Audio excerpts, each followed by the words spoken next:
Kualitas udara di Jakarta semakin mengkhawatirkan. Organisasi Kesehatan Dunia WHO mencatatkan setiap tahun ada 7 juta kematian yang berhubungan dengan polusi udara. Pemirsa, polusi udara merupakan salah satu penyebab gangguan kesehatan di kota besar. Nah, dampak polusi udara terhadap pernafasan ini tidak boleh dianggap remeh. Kualitas udara di Jakarta yang ternyata pada Selasa kemarin masih berada di kategori tidak sehat.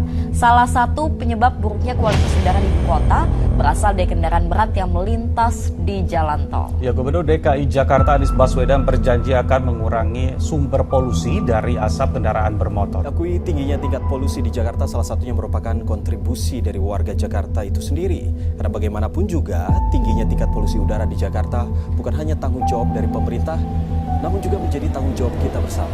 Kemudian mempengaruhi rantai makanan. Bagaimana prosesnya ini? Hai semuanya, kenalin aku Iradati Rahmanisa Sabrina, biasa dipanggil Ira. Pagi ini aku mau jalan-jalan nih. Buat kalian yang pengen tahu aku kemana aja, yuk ikutin. Kalian tahu nggak sih, Indonesia termasuk negara dengan polusi udara yang tinggi. Polusi udara adalah zat yang mempunyai efek berbahaya atau beracun pada lingkungan. Tapi apakah kalian tahu gimana polusi mempengaruhi tubuh kita?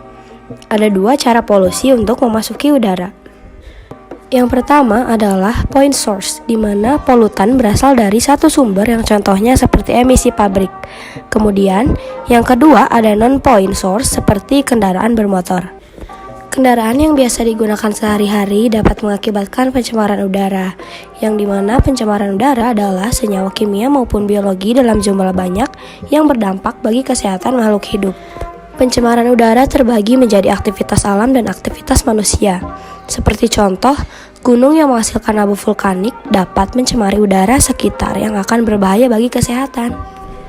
Nah, kalau penyebab aktivitas manusia itu banyak, seperti asap pabrik, pembakaran sampah, dan asap rokok. Nah, saran dari aku nih, sebaiknya menggunakan masker apabila berpergian keluar. Jangan cuma karena COVID loh, tapi kita juga perlu menjaga kesehatan tubuh kita dengan baik. Maka dari itu, kita perlu tahu juga dampak dari pencemaran udara. Yang pertama, kita harus tahu bahwa pencemaran udara ini menimbulkan penyakit, terutama penyakit pada pernafasan. Kedua, letusan gunung berapi akan menimbulkan abu vulkanik yang dapat membuat udara akan tercemar. Selain itu, akan mengakibatkan hujan asam. Hujan asam ini mengandung sulfur yang mengganggu pertumbuhan tanaman. Yang ketiga adalah timbulnya efek rumah kaca, yaitu peningkatan suhu bumi karena konsentrasi karbon dioksida dan karbon monoksida yang tinggi di atmosfer. Dan yang keempat adalah produk pendinginan ruangan yang mengandung CFC seperti freezer atau AC. Hal tersebut akan merusak lapisan ozon. Nah, sekarang kamu udah tahu kan apa dampak pencemaran udara? Tapi gimana ya caranya untuk mencegah pencemaran udara?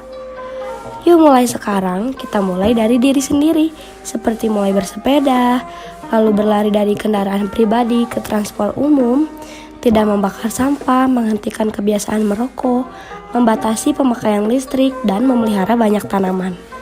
Terima kasih semuanya.